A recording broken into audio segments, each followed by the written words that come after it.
ಒಂದ್ಸತಿ ಯೋಚನೆ ಮಾಡಿ ನೋಡಿ, ನಿಮ್ಮ ಲೈಫ್ ಮುಂದಿನ 7 ದಿನದಲ್ಲಿ ನಿಶ್ಚಯವಾಗಿ ಚೇಂಜ್ ಆದ್ರೆ ನಿಮ್ಮ ಫೀಲ್ ಹೇಗಿರುತ್ತೆ? ನೀವು ತುಂಬಾ ಕಾನ್ಫಿಡೆಂಟ್ ಆಗಿ ತುಂಬಾ ಪವರ್ಫುಲ್ ಆಗಿರ್ತೀರಲ್ಲ? ಹೌದು, ನಾ ಹೇಳಿದ್ರಿತೇನೆ ಈ ಪೂರ್ತಿ ವಿಡಿಯೋ ನೋಡಿದ್ಮೇಲೆ ನೀವು ಆಗ್ತೀರಾ. ಯಾಕಂದ್ರೆ ನಾವು ಈ ವಿಡಿಯೋದಲ್ಲಿ ಕೆಲವು ವಿಷಯಗಳನ್ನ ಹೇಳ್ತೀವಿ, ಅದು ನಿಮ್ಗೆ ನಮ್ಮ ಲೈಫ್ ಅನ್ನ ಚೇಂಜ್ ಮಾಡೋ ಕೆಲವು ಅಂಶಗಳನ್ನ ನೀಡುತ್ತೆ. ಇದನ್ನ ಬರೀ 7 ದಿನ ಫಾಲೋ ಮಾಡಿದ್ರೇನೆ ತುಂಬಾ ವೀಕಲ್ಲೇ ವೀಕ್ ಆದ ಕಮ್ಮಿಯಾಗಿ ಫೋಕಸ್ ಮಾಡೋ ಜನ ಕೂಡ 100% ಗ್ಯಾರಂಟಿ ಅವರನ್ನ ಅವರ ಲೈಫ್ ಅನ್ನ ಖಂಡಿತವಾಗಿ ಚೇಂಜ್ ಮಾಡಕ್ಕಾಗತ್ತೆ. ಅದಕ್ಕೆ ನೀವು ಈ 5 ವಿಷಯಗಳನ್ನ 7 ದಿನಕ್ಕೆ ಫಾಲೋ ಮಾಡಿದ ನಂತರ ಈ ವಿಡಿಯೋವನ್ನ ಮತ್ತೆ ಬಂದು ನೋಡಿ ನೀವೇ ನಂಗೆ ಥ್ಯಾಂಕ್ ಯು ಅನ್ನ ಹೇಳ್ತೀರಾ. ಬರೀ ನೆಕ್ಸ್ಟ್ 7-8 ನಿಮಿಷದಲ್ಲಿ ನಿಮ್ಮ ಫೋಕಸ್ ಅನ್ನ ಸ್ವಲ್ಪ ಕೂಡ ಆ ಕಡೆ ಈ ಕಡೆ ಹೋಗಕ್ ಬಿಡಬೇಡಿ.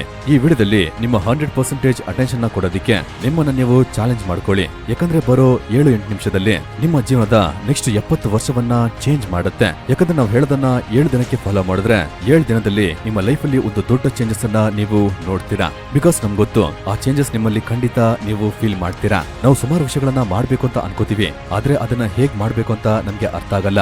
ಆದ್ರಿಂದ ಅದನ್ನ ನಮ್ಮಿಂದ ಮಾಡೋದಕ್ಕೆ ಆಗಲ್ಲ. ದಿನವೂ ಕೂಡ ನಮ್ಮ ಹತ್ರ ನಮ್ಮ ಹ್ಯಾಬಿಟ್ ಹತ್ರ ನಾವು ಸೋತೋಗ್ತಾ ಇದೀವಿ. 100% ಫೋಕಸ್, ಕಾನ್ಫಿಡೆನ್ಸ್, ಸೆಲ್ಫ್ ಕಂಟ್ರೋಲ್ ಇಲ್ದೇ ಇರೋದು, ಜನರ ಮಧ್ಯೆ ನಮ್ಗೆ ಇಂಪಾರ್ಟೆನ್ಸ್ ಅನ್ನೋದು ಸಿಗದೆ ಹೋಗುತ್ತೆ. ಬೇರೆಯವ್ರ ಮಾತ್ರ ಅಲ್ಲ, ನಮ್ಗೆ ನಾವೇ ರೆಸ್ಪೆಕ್ಟ್ ಅನ್ನ ಕೊಡದೆ ಇರೋದು, ಮತ್ತೆ ನೀವು ಅಷ್ಟು ಪವರ್ಫುಲ್ ಆಗಿ ಇರದೆ ಹೋಗೋದು. ಇದರಿಂದ ನಾವು ಏನು ಯೋಚನೆ ಮಾಡ್ತೀವೋ ಅದನ್ನ ನಮ್ಮಿಂದ ಮಾಡೋದಕ್ಕಾಗಲ್ಲ. ಇಲ್ಲಾಂದ್ರೆ ನಮ್ಮ ಹತ್ರ ಮಾತಾಡೋಕ್ಕಿಂತ ಮುಂಚೆ ಅವರು 10 ಸತಿ ಯೋಚನೆ ಮಾಡಿ ಮಾತಾಡೋದೇ ಇಲ್ಲ. ಬೇಜಾರಾಗ್ಬಿಡಿ, ಇದೆಲ್ಲ ನಿಮ್ಮ ಲೈಫ್ ಅಲ್ಲಿ ಆಗಿಲ್ವಾ? ಆದ್ರೆ ಖಂಡಿತ ನಿಮ್ಮ ಜೀವನದಲ್ಲಿ ನೆಕ್ಸ್ಟ್ ನಡೆಯುತ್ತೆ. ಅದಕ್ಕೆ ನೀವು ಈ 5 ವಿಷಯವನ್ನ 7 ದಿನಕ್ಕೆ ಫಾಲೋ ಮಾಡಬೇಕು. Step 1, phone of, screen of ಮತ್ತೆ ಮೂಡ್ ಆನ್. ಈ ಒಂದು ಕೆಲಸವನ್ನ ಮಾಡಿ ಮತ್ತೆ ಬರೋ 4 ವಿಷಯಗಳು ನಿಮ್ಗೆ ತುಂಬಾ ಈಸಿ ಆಗುತ್ತೆ. ಬೆಳಿಗ್ಗೆ ಎದ್ಕೊಳ್ಳೆ ಮೊದಲನೇ ವಿಷಯ ನಿಮ್ಮ ಕೈಯಲ್ಲಿ ಏನಿರುತ್ತೆ ಅಂದ್ರೆ ಅದು ನಿಮ್ಮ ಫೋನ್. ರಾತ್ರಿ ನಿದ್ದೆಗೆ ಹೋಗೋಕ್ಕಿಂತ ಮುಂಚೆ ಲಾಸ್ಟ್ ನಿಮ್ಮ ಕೈಯಲ್ಲಿರೋದು ಅದು ಕೂಡ ಫೋನೇ. ಇದು ಈಗ ನಿಮ್ಗೆ ಅರ್ಥ ಆಗದೆ ಹೋಗ್ಬೋದು, ಆದ್ರೆ ಈ ಫೋನ್ ಅನ್ನೋದು ನಿಮ್ಮ ಜೀವನವನ್ನೇ ನಾಶ ಮಾಡಬಹುದು. ಈಗ ನಿಮ್ಮ ಫೋನ್ ನ ಸೆಟ್ಟಿಂಗ್ಸ್ ಅಲ್ಲಿ ಅವರೇಜ್ ಆದ ಸ್ಕ್ರೀನ್ ಟೈಮಿಂಗ್ ಅನ್ನ ಚೆಕ್ ಮಾಡಿ. ಅಂದ್ರೆ ಒಂದ್ ದಿನದಲ್ಲಿ ಅವರೇಜ್ ಆಗಿ ನೀವು ಎಷ್ಟು ಹೊತ್ತು ಫೋನ್ ಅನ್ನ ಯೂಸ್ ಮಾಡ್ತೀರಾ ಅಂತ. ಆ ರೀತಿ ಇದು 2-3 ಗಂಟೆಗಿಂತ ಜಾಸ್ತಿ ಆಗಿದ್ರೆ ನಿಮ್ಮ ಜೀವನದಲ್ಲಿ ಒಂದು ದೊಡ್ಡ ಕಷ್ಟದಲ್ಲಿ ನೀವು ಇದ್ದೀರಾ ಅಂತ ಅರ್ಥ. ನಿಮ್ಮ ದಿನದ ಅರ್ಧ ಭಾಗವನ್ನ ಸ್ಕ್ರೀನ್ ನೋಡಿನೇ ಕಳೀತಾ ಇರ್ತೀರಾ. ಈ ಒಂದು ಕಾರಣದಿಂದನೇ ನಿಮ್ಮಿಂದ ಯಾವುದೇ ಒಂದು ವಿಷಯದಲ್ಲಿ 15 ನಿಮಿಷಕ್ಕಿಂತ ಜಾಸ್ತಿ ಫೋಕಸ್ ಮಾಡಕ್ ಆಗ್ತಾನೆ ಇಲ್ಲ. ಇದರಿಂದನೇ ಈ ವಿಡಿಯೋ ಈಗಷ್ಟೇ ಸ್ಟಾರ್ಟ್ ಆಗಿದೆ, ಆದ್ರೆ ನಿಮ್ಮಿಂದ ಈ ವಿಡಿಯೋವನ್ನ ನೋಡೋದಕ್ಕೆ ಫೋಕಸ್ ಮಾಡಕ್ ಆಗ್ತಾ ಇಲ್ಲ. ಇದು ಸಾಕು ಮತ್ತೊಂದು ವಿಡಿಯೋವನ್ನ ನೋಡೋಣ ಅಂತ ನಿಮಗೆ ಅನ್ನಿಸ್ತಾ ಇರುತ್ತೆ. ನಿಮ್ಮ ನಿದ್ದೆಯ ಕ್ವಾಲಿಟಿ ಕೂಡ ತುಂಬಾ ಕೆಟ್ಟದಾಗಿ ಹೋಗ್ತಾ ಇರುತ್ತೆ. ತಲೆನೋವು, ಕುತ್ತಿಗೆ ನೋವು, ಒಂದೊಂದು ಟೈಮ್ ಕೂಡ ಲೋ ಎನರ್ಜಿ, ಲೇಸಿಯಾಗಿ ಫೀಲ್ ಮಾಡೋದು. ಎಲ್ಲಾ ವಿಷಯಗಳಿಗೆ ಒಂದು ಮುಖ್ಯವಾದ ಕಾರಣ ಏನಂದ್ರೆ ನಿಮ್ಮ ಸ್ಕ್ರೀನ್, ನಿಮ್ಮ ಫೋನ್ ನಮ್ಮ ಲೈಫ್ ಅನ್ನ ಬೆಟರ್ ಆಗಿ ಬದಲಾಯಿಸೋದಕ್ಕಿದೆ. ಆದ್ರೆ ಈಗ ಆ ರೀತಿ ಇಲ್ಲ. ಇದು ನಿಮ್ಮ ಲೈಫ್ ಅನ್ನ ಇನ್ನಷ್ಟು ಆದಷ್ಟು ಕೆಟ್ಟದಾಗಿ ಬದಲಾಯಿಸ್ತಾ ಇರುತ್ತೆ. ಯಾವ ಒಬ್ಬ ವ್ಯಕ್ತಿ ತಮ್ಮ ಫೋನ್ ಅನ್ನ ಬಿಟ್ಟು ಇದಾರೋ ಅವರು ಬೇರೆಯವರಿಗಿಂತ 95% ಜನರಿಗಿಂತ ಅವರ ಲೈಫ್ ಅಲ್ಲಿ ಅವರು ಮುಂದಕ್ಕೆ ಬರ್ತಾರೆ. ಬರೀ 7 ದಿನಕ್ಕೆ ನಿಮ್ಮ ಫೋನ್ ನ ಆಫ್ ಮಾಡಿ, ನಿಮ್ಮ ಸ್ಕ್ರೀನ್ ನ ಆಫ್ ಮಾಡಿ ಮತ್ತೆ ನೋಡಿ ನಿಮ್ಮ ಕೆಲಸವೆಲ್ಲ ಹೇಗ್ ನಡೆಯುತ್ತೆ ಅಂತ. ನಿಮ್ಮ ಫೋಕಸ್ ಮತ್ತೆ ಕಾನ್ಸಂಟ್ರೇಷನ್ ಜಾಸ್ತಿ ಆಗುತ್ತೆ. ನಿಮ್ಮ mental health, physical health, sleep quality ಎಲ್ಲವೂ ಕೂಡ ಆದಷ್ಟು ಬೆಟರ್ ಆಗುತ್ತೆ.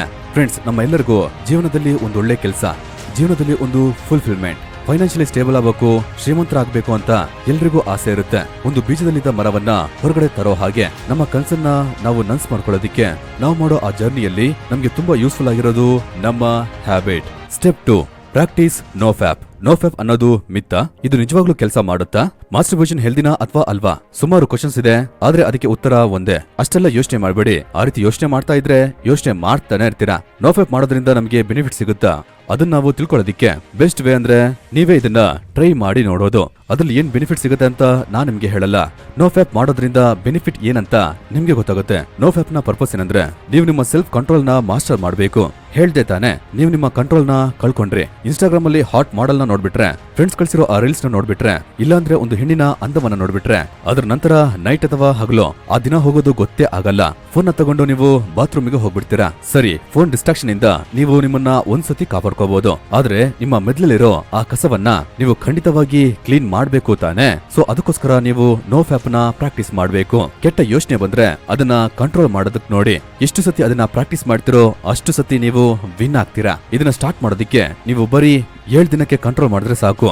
7 ದಿನಕ್ಕೆ ಯಾವುದೇ ರೀತಿಯ ಪೋರ್ನೋಗ್ರಫಿ ಮತ್ತೆ ಮಾಸ್ಟರ್ಬೇಷನ್ ನ ಮಾಡ್ಲೇಬಾರ್ದು. ಮತ್ತೆ ಇವತ್ತಿಂದ 7 ದಿನದ ನಂತರ ಈ ವಿಡಿಯೋ ಕಮೆಂಟ್ಸ್ ಅಲ್ಲಿ ಬಂದು ನಿಮ್ಮ ಎಕ್ಸ್ಪೀರಿಯನ್ಸ್ ಅನ್ನ ಶೇರ್ ಮಾಡಿ. Step 3, master your time. ಯಾವಾಗ ನಿಮ್ಗೆ ಯೋಚನೆ ಬರುತ್ತೋ ನನ್ನ ಟೈಮ್ ವೇಸ್ಟ್ ಆಗ್ತಿದೆ ಅಂತ ಅನ್ಸ್ತಾ ಇದೆಯಾ? ನಿಜವಾಗ್ಲೂ ನಿಮ್ಮ ಟೈಮ್ ವೇಸ್ಟ್ ಆಗ್ತಾ ಇಲ್ಲ. ನೀವೇ ನಿಮ್ಮ ಟೈಮ್ ಅನ್ನ ಸರಿಯಾಗಿ ಯೂಸ್ ಮಾಡ್ಕೋತಾ ಇಲ್ಲ. ಯಾಕಂದ್ರೆ ಟೈಮ್ ಅನ್ನೋದು ಎಲ್ರಿಗೂ ಕೂಡ ಒಂದೇ. ಅದಕ್ಕೋಸ್ಕರನೇ ಟೈಮ್ ಅನ್ನೋದು ಸರಿ ಅಥವಾ ತಪ್ಪಾಗಿ ಇರೋದಿಲ್ಲ. ಮನುಷ್ಯರೇ ತಪ್ಪಾಗಿ ಅಥವಾ ಸರಿಯಾಗಿ ಅದನ್ನ ಯೂಸ್ ಮಾಡ್ಕೋತಾರೆ. ನೀವು ಸರಿಯಾದ ಸಮಯಕ್ಕೆ ನಿಮ್ಮ ಕೆಲಸವನ್ನ ಮಾಡೋದೇ ಇಲ್ಲ. ಪ್ರೊಕ್ರಾಸ್ಟಿನೇಷನ್ ಇಂದ ಈ ರೀತಿ ಅಭ್ಯಾಸಗಳು ಉಂಟಾಗುತ್ತೆ. ಇದರಿಂದ ಏನೇ ಆದ್ರೂ ಪರವಾಗಿಲ್ಲ, ಎಷ್ಟು ವಿಡಿಯೋವನ್ನ ನೋಡಿದ್ರೂ ಪರವಾಗಿಲ್ಲ, ಬುಕ್ಸ್ ಓದಿ, ಲೋಕದಲ್ಲಿರೋ ಎಲ್ಲಾ ಟಿಪ್ಸ್ ಮತ್ತೆ ಟ್ರಿಕ್ಸ್ ಅನ್ನ ಅಪ್ಲೈ ಮಾಡಿ. ಆದ್ರೂ ಕೂಡ ಒಂದು ಕಡೆ ನಾವು ಫ್ರೀಸ್ ಆಗಿ ನಿಲ್ತೀವಿ. ಅದರ ನಂತರ ನಾವು ಫ್ರಸ್ಟ್ರೇಟ್ ಆಗಿ ಬೇಜಾರಾಗ್ತೀವಿ. ಸ್ಟೂಡೆಂಟ್ ಅವರ ಟೈಮ್ ಅನ್ನ ಸರಿಯಾಗಿ ಮ್ಯಾನೇಜ್ ಮಾಡಿಲ್ಲ ಅಂದ್ರೆ ಆವಾಗ ಅವರು ಫೇಲ್ ಆಗ್ತಾರೆ. ಒಂದು ಜಾಬ್ ಮಾಡೋರು ಅವ್ರ ಸಮಯವನ್ನ ಸರಿಯಾಗಿ ಉಪಯೋಗ ಮಾಡ್ಕೊಂಡಿಲ್ಲ ಅಂದ್ರೆ ಅವ್ರನ್ನ ಕೆಲಸದಿಂದ ತೆಗ್ದಾಕ್ತಾರೆ. ಒಬ್ಬ ಹಸ್ಬೆಂಡ್ ಅವರ ಫ್ಯಾಮಿಲಿಗೆ ಟೈಮ್ ಕೊಟ್ಟಿಲ್ಲ ಅಂದ್ರೆ ಅವ್ರಿಗೆ ಯಾರು ಕೂಡ ರೆಸ್ಪೆಕ್ಟ್ ಅನ್ನ ಕೊಡೋದೇ ಇಲ್ಲ. ಆ ರೀತಿನೇ ನಿಮ್ಮ ಹೆಲ್ತ್ಗೂ ಟೈಮ್ ಕೊಟ್ಟಿಲ್ಲ ಅಂದ್ರೆ ನಿಮ್ಗೆ ಕಾಯಿಲೆಗಳು ಬೇಗ ಬಂದು ಸೇರುತ್ತೆ. ನೀವೇ ಯೋಚನೆ ಮಾಡಿ, ನಿಮ್ಮ ಲೈಫ್ ಅನ್ನೋದು ಏನು? ಲೈಫ್ ಅನ್ನೋದು ಒಂದು ಚಾಯ್ಸ್. ಆ ಚಾಯ್ಸ್ ಅನ್ನೋದು ಒಂದೊಂದು ಕ್ಷಣ ನೀವು ತಗೋಬೇಕು. ಲೈಫ್ ನಿಮ್ಗೆ ಎಷ್ಟು ಸಮಯವನ್ನ ಕೊಡುತ್ತೆ? ಒಂದೊಂದು ನಿಮಿಷ, ಒಂದೊಂದು ಗಂಟೆ, ಒಂದೊಂದು ಸೆಕೆಂಡ್ ಕೂಡ ನಿಮ್ಮ ಹತ್ರ ಚಾಯ್ಸ್ ಅನ್ನೋದು ಇದ್ದೇ ಇರುತ್ತೆ. ನೀವು ಏನ್ ಮಾಡ್ಬೇಕು ಅಂತ, ನೀವು ಏನ್ ಮಾಡ್ತಾ ಇದೀರಾ? ನಿಮಗೆ ಏನ್ ಬೇಕೋ, ಏನ್ ಅವಶ್ಯಕತೆನೋ ಅದ್ ಮಾಡ್ತೀರಾ, ಅಥವಾ ಬೇಡದೇ ಇರೋ ಕೆಲಸ ಅಂದ್ರೆ ಕೆಲವು ಸೆಕೆಂಡ್ಗಳ ಖುಷಿಗಾಗಿ ಮುಖ್ಯವಾದ ಕೆಲಸ ಇದ್ರೂ ಕೂಡ ಈ ಕೆಲಸದ ಮೇಲೆ ನೀವು ಗಮನವನ್ನ ಹರಿಸ್ತಾ ಇದ್ದೀರಾ. ಇದು ಎರಡರಲ್ಲಿ ಒಂದು ದೊಡ್ಡ ವ್ಯತ್ಯಾಸವಿದೆ. ಒಂದು ನಿಮ್ಮ ಜೀವನವನ್ನ ಸೃಷ್ಟಿ ಮಾಡುತ್ತೆ, ಇನ್ನೊಂದು ನಿಮ್ಮ ಜೀವನವನ್ನ ಒಡೆದಾಕತ್ತೆ. ಸೊ ಮುಂದಿನ 7 ದಿನಕ್ಕೆ ನಿಮ್ಗೆ ಅನ್ಸಿದನ್ನ ಮಾಡ್ಬೇಕು ಅನ್ನೋದನ್ನ ಕಮ್ಮಿ ಮಾಡಿ, ನಿಮ್ಮ ಮೆದುಳು ಹೇಳೋ ಒಳ್ಳೆಯ ವಿಷಯವನ್ನ ನೀವು ಮಾಡ್ಬೇಕು. ಒಂದು ಟೈಮ್ ಅನ್ನ ಫಿಕ್ಸ್ ಮಾಡಿ, ಯಾವಾಗ ಓದ್ಬೇಕು, ಯಾವಾಗ ಕೆಲಸ ಮಾಡ್ಬೇಕು, ಯಾವಾಗ ಹೇಳ್ಬೇಕು, ಯಾವಾಗ ನಿದ್ದೆ ಮಾಡ್ಬೇಕು ಅಂತ 24 ಗಂಟೆಗೆ ಒಂದು ರುಟೀನ್ ಅನ್ನ ಹಾಕಿಡಿ. ನಿಮ್ಮ ಟೈಮ್ ಕಂಟ್ರೋಲ್ ಅನ್ನ ನಿಮ್ಮ ಕೈಯಲ್ಲಿ ತಗೊಳ್ಳಿ. ಮತ್ತೆ ಎಲ್ಲಕ್ಕಿಂತ ಮುಖ್ಯವಾಗಿ ನಿಮ್ಮ ದಿನದ ಫಸ್ಟ್ 4 ಅವರ್ಸ್ ಅನ್ನ ಫೋಕಸ್ ಇಂದ ಪೂರ್ತಿಯಾಗಿ ಯೂಸ್ ಮಾಡ್ಕೊಳ್ಳಿ. ಇದೇ ನಿಮ್ಮ ದಿನದಲ್ಲಿರೋ ತುಂಬಾ ಬೆಸ್ಟ್ ಆದ ಒಂದು ಸಮಯ. ಆಮೇಲೆ ನಿಮ್ಗೆ ಮನ್ಸ್ ಇದೆಯೋ ಇಲ್ವೋ, ಯಾವ ಕೆಲಸವನ್ನ ಯಾವಾಗ ಮಾಡ್ಬೇಕು ಅಂತ ಅನ್ಸುತ್ತೋ ಆವಾಗ ಆ ಕೆಲಸವನ್ನ ಮಾಡಿ. ಈ ಎಲ್ಲಾ ಗೇಮ್ ಕೂಡ ಟೈಮ್ ದೆ. ಯಾರೊಬ್ರು ಅವರ ಟೈಮ್ ಅನ್ನ ಕಂಟ್ರೋಲ್ ಮಾಡ್ತಾರೋ ಅವರ ಲೈಫ್ ಅವರ ಕಂಟ್ರೋಲ್ ಅಲ್ಲಿ ಇರುತ್ತೆ. Step 4, don't think, just do. ಸುಮಾರು ಜನ ಹತ್ರ ಈ ಒಂದು ಬ್ಯಾಡ್ ಹ್ಯಾಬಿಟ್ ಇದೆ. ಅವರು ಯೋಚನೆ ಮಾಡೋದು ಜಾಸ್ತಿ ಇರುತ್ತೆ, ಆದ್ರೆ ಮಾಡೋ ಕೆಲಸ ಏನೂ ಇರಲ್ಲ.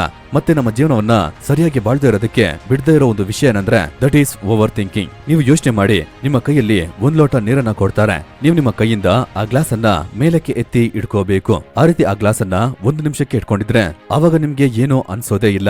ಬಟ್ ಆದ್ರೆ ಅದನ್ನ ನೀವು ಆ ಗ್ಲಾಸ್ ಅನ್ನ 1 ಗಂಟೆ ಇಟ್ಕೊಂಡಿದ್ರೆ ಆ ಗ್ಲಾಸ್ ನ ಭಾರ ಎಷ್ಟರ ಮಟ್ಟಿಗೆ ಜಾಸ್ತಿ ಆಗತ್ತೆ ಅಂದ್ರೆ ಆ ಗ್ಲಾಸ್ ಅನ್ನ ಹಿಡ್ಕೊಂಡು ನಿಮ್ಮ ಕೈಗೆ ನೋವುಂಟಾಗುತ್ತೆ. ಆದ್ರೆ ಆ ಲೋಟವನ್ನ ಪೂರ್ತಿ ದಿನ ಇಟ್ಕೊಂಡಿದ್ರೆ ಆವಾಗ ಆ ಗ್ಲಾಸ್ ಅನ್ನೋದು ಲೋಕದಲ್ಲೇ ಇರೋದ್ರಲ್ಲಿ ಆ ಗ್ಲಾಸ್ ಅನ್ನೋದು ತುಂಬಾ ಭಾರವಾಗಿ ನಿಮ್ಗೆ ಅನ್ಸುತ್ತೆ. ಭಾರ ಅನ್ನೋದು ಆ ಲೋಟದಲ್ಲಿ ಖಂಡಿತ ಚೇಂಜ್ ಆಗಲ್ಲ. ಆದ್ರೆ ಆ ಲೋಟವನ್ನ ನೀವು ಎಷ್ಟು ಹೊತ್ತು ಇಟ್ಕೊಂಡಿರ್ತೀರೋ ಅದಕ್ಕೆ ತಕ್ಕಂತೆ ಆ ಭಾರ ಅನ್ನೋದು ನಿಮ್ಗೆ ಫೀಲ್ ಆಗ್ತಾ ಇರುತ್ತೆ. ಓವರ್ ಥಿಂಕಿಂಗ್ ಅನ್ನೋದು ಈ ಗ್ಲಾಸ್ ಆಫ್ ವಾಟರ್ ನ ಹಾಗೆ ವರ್ಕ್ ಮಾಡುತ್ತೆ. ಆ ರೀತಿ ನೀವು ಒಂದು ವಿಷಯದ ಬಗ್ಗೆ ಯೋಚನೆ ಮಾಡಿದ್ರೆ ನಿಮ್ಗೆ ಅದು ದೊಡ್ಡ ವಿಷಯವಾಗಿ ಅನ್ಸೋದೇ ಇಲ್ಲ. ಒಂದು ವಿಷಯದ ಮೇಲೆ ಆಕ್ಷನ್ ತಗೊಳ್ದೆ ಅದ್ರ ಬಗ್ಗೆ ಬರೀ ಯೋಚನೆ ಮಾಡ್ತಾ ಇದ್ರೆ ಆವಾಗ ಅದು ನಿಮ್ಗೆ ಚಿಂತೆಯನ್ನ ಉಂಟು ಮಾಡುತ್ತೆ. ಒಂದು ವಿಷಯವನ್ನ ದಿನ ಪೂರ್ತಿ ಯೋಚನೆ ಮಾಡ್ತಾ ಇದ್ರೆ ಆವಾಗ ನಿಮ್ಮ ಕೈನ ಹಾಗೇನೆ ನಿಮ್ಮ ಬ್ರೈನ್ ಕೂಡ ತುಂಬಾ ಪೇನ್ಫುಲ್ ಆಗಿ, ತುಂಬಾ ಟಯರ್ಡ್ ಆಗಿ ಫೀಲ್ ಮಾಡುತ್ತೆ. ಇದರಿಂದ ನಿಮ್ಗೆ ಯಾವುದೇ ವಿಷಯವನ್ನ ಮಾಡೋದಕ್ಕೆ ಎನರ್ಜಿ ಅನ್ನೋದು ಇರೋದೇ ಇಲ್ಲ. ಮೋಟಿವೇಶನ್ ಲೆವೆಲ್ ಕಂಪ್ಲೀಟ್ ಆಗಿ ಡ್ರಾಪ್ ಆಗುತ್ತೆ. ಆಂಕ್ಸಿಯಸ್ ಮತ್ತೆ ಡಿಪ್ರೆಷನ್ ಅನ್ನೋದು ಜಾಸ್ತಿ ಆಗುತ್ತೆ.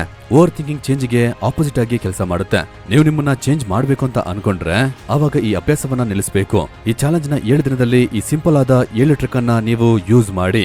ಯಾವಾಗೆಲ್ಲ ನೀವು ಓವರ್ ಥಿಂಕಿಂಗ್ ಮಾಡ್ತಾ ಇದೀನಿ ಅಂತ ಅನ್ಕೋತಿರೋ ಆವಾಗ 5 ಸೆಕೆಂಡ್ಗೆ ನಿಮ್ಮ ಮೈಂಡ್ ಅನ್ನ ಅದೇ ಜಾಗದಲ್ಲಿ ನಿಲ್ಲಿಸ್ಬಿಟ್ಟು ನಿಮ್ಮ ಮೈಂಡ್ ಅಲ್ಲಿ 5, 4, 3, 2, 1 ಅಂತ ಕೌಂಟ್ ಮಾಡಿ. ನಿಮ್ಮ ಹತ್ರ ನೀವು ಹೇಳಿ, ಡೋಂಟ್ ಥಿಂಕ್, ಜಸ್ಟ್ ಡೂ. ನಿಮ್ಮ ಓವರ್ ಥಿಂಕಿಂಗ್ ಅನ್ನ ನಿಲ್ಲಿಸಿ. ಇದನ್ನ ಮೇಲ್ ರಾಬಿನ್ಸ್ ನ 5 ಸೆಕೆಂಡ್ ರೂಲ್ ಅಂತ ಹೇಳ್ತಾರೆ.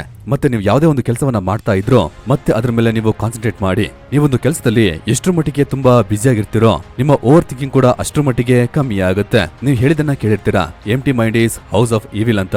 ಆದ್ರಿಂದನೇ ನೀವು ಯಾವಾಗ್ಲೂ ಕೂಡ ಬ್ಯುಸಿಯಾಗಿ ಇರಬೇಕು. ನಿಮ್ಮನ್ನ ನೀವು ಯೋಚನೆ ಮಾಡೋದಕ್ಕೆ ಚಾನ್ಸೇ ಕೊಡಬೇಡಿ. ಬಿಕಾಸ್ ಎಷ್ಟು ಯೋಚನೆ ಮಾಡಬೇಕೋ ಎಲ್ಲವನ್ನ ಯೋಚನೆ ಮಾಡಾಯ್ತು. ಬರೀ ಯೋಚನೆ ಮಾಡೋದ್ರಿಂದ ಯಾವ್ದು ಕೂಡ ಚೇಂಜ್ ಆಗಿಲ್ಲ. Time to take action. Step 5, become thoughtless. ಇನ್ನೊಂದು ವಿಷಯ ನೀವು ಮಾಡಬೇಕಾಗಿದೆ, ಅದು ಏನಂದ್ರೆ ಪ್ರಾಕ್ಟೀಸ್ ಮೈಂಡ್ಫುಲ್ನೆಸ್. ನೀವು ಬೇರೆ ವಿಷಯದ ಜೊತೆಗೆ ಇದನ್ನ ಕೂಡ ನೀವು ಕನ್ಸಿಸ್ಟೆಂಟ್ಲಿ 7 ದಿನಕ್ಕೆ ಪ್ರಾಕ್ಟೀಸ್ ಮಾಡಿದ್ರೆ ನಿಮ್ಮಲ್ಲಿ ಖಂಡಿತವಾಗಿ ಒಂದು ಡಿಫರೆನ್ಸ್ ಅನ್ನ ಕಾಣ್ತೀರಾ. ನಾವು ಈಗಷ್ಟೇ ನೋಡಿದ್ವಿ ಓವರ್ ಥಿಂಕಿಂಗ್ ಕಾಯಿಲೆ ನಮ್ಮನ್ನ ಏನೆಲ್ಲ ಮಾಡುತ್ತೆ ಅಂತ. ನಾವು ಬ್ಯುಸಿ ಆಗಿದ್ರೆ ಓವರ್ ಥಿಂಕಿಂಗ್ ಅನ್ನ ನಮ್ಮಿಂದ ಅವಾಯ್ಡ್ ಮಾಡಕ್ಕಾಗತ್ತೆ. ಈ ಓವರ್ ಥಿಂಕಿಂಗ್ ಗೆ ಇದೆ ಪರ್ಮನೆಂಟ್ ಮೆಡಿಸಿನ್. ಇದನ್ನ ನೀವು ಮಾಸ್ಟರ್ ಮಾಡ್ಬಿಟ್ರೆ ಆವಾಗ ನೀವು ಮೆಂಟಲಿ ಎಷ್ಟರ ಮಟ್ಟಿಗೆ ಪವರ್ಫುಲ್ ಆಗ್ತೀರಾ ಅಂದ್ರೆ ಅದರ ನಂತರ ನಿಮ್ಗೆ ಯಾವ್ದೂ ಕೂಡ ಕಷ್ಟ ಅಂತ ಅನ್ಸೋದೇ ಇಲ್ಲ. ಇದನ್ನ ಬರೀ ನಾನು ಮಾತಿಗೆ ಹೇಳ್ತಾ ಇಲ್ಲ. ಹಾರ್ವರ್ಡ್ ಯೂನಿವರ್ಸಿಟಿಯಲ್ಲಿ ಒಂದು MRI ಸ್ಟಡಿಯ ಪ್ರಕಾರ ಯಾರೆಲ್ಲ 8 ವಾರ ಮೈಂಡ್ಫುಲ್ನೆಸ್ ಮೆಡಿಟೇಷನ್ ಅನ್ನ ಪ್ರಾಕ್ಟೀಸ್ ಮಾಡಿದಾರೋ ಅಂದ್ರೆ ಅದರಲ್ಲಿ ಕಂಟಿನ್ಯೂಸ್ ಆಗಿ ಎಲ್ಲರೂ ಕೂಡ 8 ವಾರಕ್ಕೆ ಮೆಡಿಟೇಷನ್ ಪ್ರಾಕ್ಟೀಸ್ ಅನ್ನ ಮಾಡ್ತಾ ಇರ್ತಾರೆ. ಆವಾಗ ಏನ್ ಗೊತ್ತಾಯ್ತಂದ್ರೆ ಅವರ ಬ್ರೈನ್ ಅಲ್ಲಿ ಗ್ರೇ ಮ್ಯಾಟರ್ ನ ಏರಿಯಾ ತುಂಬಾ ಜಾಸ್ತಿ ಆಯ್ತಂತೆ. ಗ್ರೇ ಮ್ಯಾಟರ್ ಇದೇ ನಮ್ಮ ಎಂಪತಿ ಸೆಲ್ಫ್ ಅವೇರ್ನೆಸ್ಗಾಗಿ ರೆಸ್ಪಾನ್ಸಿಬಲ್ ಆಗಿರೋ ಒಂದು ವಿಷಯ. ಮತ್ತೆ ನಮ್ಮ ಬ್ರೈನ್ ಅಲ್ಲಿ ಯಾವ ಏರಿಯಾ ಎಲ್ಲ ಸ್ಟ್ರೆಸ್ ಮತ್ತೆ ನೆಗೆಟಿವಿಟಿಗೆ ರೆಸ್ಪಾನ್ಸಿಬಲ್ ಆಗಿದೆಯೋ ಅದರ ಸೈಜ್ ಕೂಡ ಶಿಂಕ್ ಆಯ್ತಂತೆ. ಇಷ್ಟು ಪವರ್ ಇದೆ ಮೈಂಡ್ಫುಲ್ನೆಸ್ಗೆ. ಸೊ ಇದನ್ನ ಖಂಡಿತವಾಗಿ ನೀವು ದಿನಾಲೂ ಪ್ರಾಕ್ಟೀಸ್ ಮಾಡಿ. ಫ್ರೆಂಡ್ಸ್, ಐ ಹೋಪ್ ಈ ವಿಡಿಯೋ ನಿಮಗೆ ಇಷ್ಟ ಆಗಿರುತ್ತೆ ಅಂತ ಅನ್ಕೋತೀನಿ. ಆ ರೀತಿ ಇಷ್ಟ ಆಗಿದ್ರೆ ಮರಿದೆ ಈ ವಿಡಿಯೋಗೆ ಲೈಕ್ ಮಾಡ್ಬಿಟ್ಟು ಈ ರೀತಿ ಇನ್ನಷ್ಟು ಅಮೇಜಿಂಗ್ ವಿಡಿಯೋವನ್ನ ನೋಡೋದಕ್ಕೆ ನಮ್ಮ ಚಾನೆಲ್ ನ ಸಬ್ಸ್ಕ್ರೈಬ್ ಮಾಡ್ಕೊಳ್ಳಿ. Thanks for watching. ಇನ್ನೊಂದು ವಿಡಿಯೋದಲ್ಲಿ ಭೇಟಿಯಾಗೋಣ.